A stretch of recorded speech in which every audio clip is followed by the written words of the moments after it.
I was just looking at some of the times and stuff from other leagues that do stuff similar to what we do with the 100-yard dash and everything.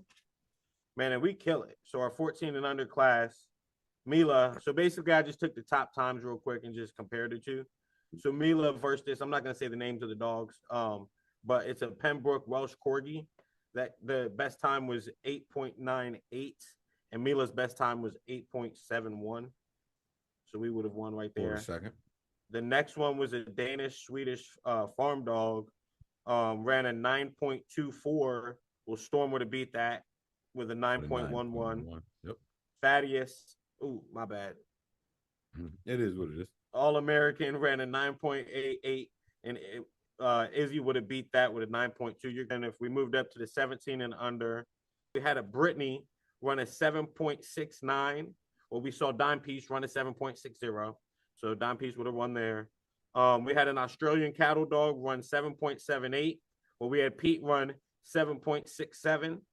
We had another Brittany run 7.91, and we saw Rip run a 7.59. And we had correct me if I say this wrong, a Legato Romanagano or Legato Romanagalo. I don't know what that is. I didn't look. Some kind of Romeo dog is. What did that Romeo dog run? 8.10. Well, we saw Drama, the American Pit Bull Drama Terrier, smoked that. She ran a 7.7 with a 7.88. She ran a 7. Oh, is that her fastest time? I thought she ran a 7.7, but that's fine. Time. Yeah, Sonny could have dogged that too. Is that 24? Is that 21? This was 17. So, I didn't realize John was running. So they do 12 to 18. So that was just our 17 class. Okay. So we were actually at the disadvantage in that one right there. And we won. You know, they were in the 14. Let's go BDRL dogs. Dogs are BDRL. We're going to get a competition together. It's going to be live and direct. The biggest dogs in the BDRL against the biggest dogs you got out there. It's a war. It's a war of racing. Yes, it is. So now we have basically just the unlimited. So we just went 21 and up in ours, and theirs was 18 unlimited. No, they do 18 and then they do like different stuff. So I'm not going to get into all of that. Well, we saw their Belgian Malinois. Fastest time was a 7.15. Recon ran a 7.02. You know, then we got 7.15 is pretty fast. Is that 100 yards? That's 100 yards.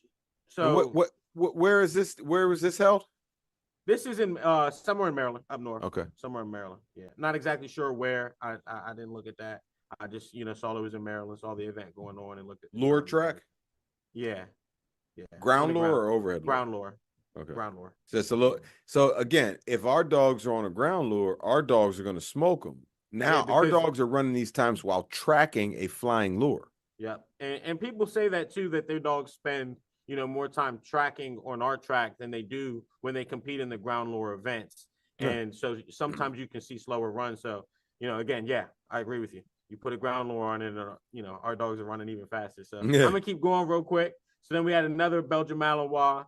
Their second fastest time was that Belgian Malinois' fastest time was 7.32. Well, we saw Remington Reload run a 7.28 to beat that.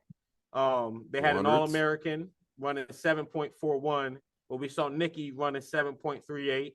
And we had another Belgian, and Nikki's the Dutch Shepherd. Yeah. But then we saw. Go ahead.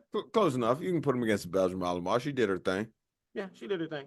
Then we saw another Belgian Malinois won at 7.45. Well, we saw Sonny, a poodle, beat that with a 7.38. When our poodles is dope, is bouncing on your Malinois, you better go back to the drawing board. We race out here. Like, you gotta be honest. The proof is in the pudding. If those are the times they posted and we posted the times we posted, that's real. We got a laser. This wasn't the only event we beat them at. I just wasn't finna do all that after I had done this. They don't use the lasers. They don't. Do they have a laser? This one does. Yeah. Okay. This one did. Okay. So it's official. So dog for dog. That'd be fun. We should contact them eventually. We race out here. That's how the Florida dogs get down. So I can't wait to bring my dog down there and show you how we get down up north, because that went really bad. But I do want to say they run just more than classes and stuff like that. They also race like whippets and greyhounds, sight hounds in general. Well, Right. I just want to put it out there that Recon would have finished third, even running with the sight hounds and whippets. He their fastest time was at 6.05 and then 6.96. Well, Recon would have came in third with a 7.02. Are So you shitting me? I'm not. I'm dead serious. Recon is bad. Wow. And Over they told 100 me yards?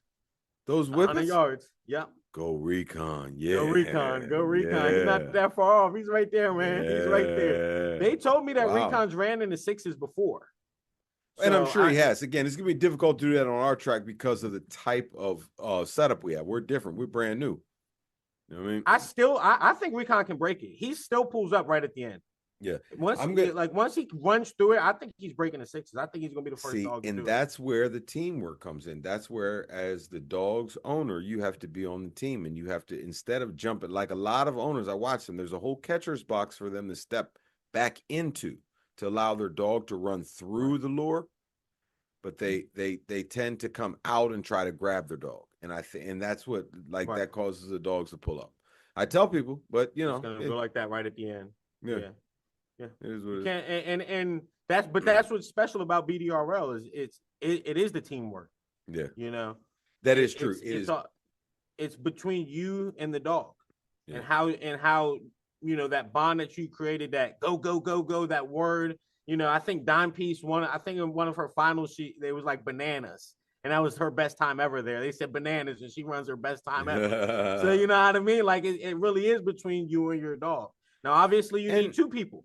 Well, the thing is, though, when you're at the finish line, the more enthusiastic you are for your dog to come to run, yeah, they're not only chasing the lure, they know, like, mom's letting me chase the lure. It's not like a squirrel and she says stop. I can run free. I'm allowed to do this. And when they realize that, that's when they really,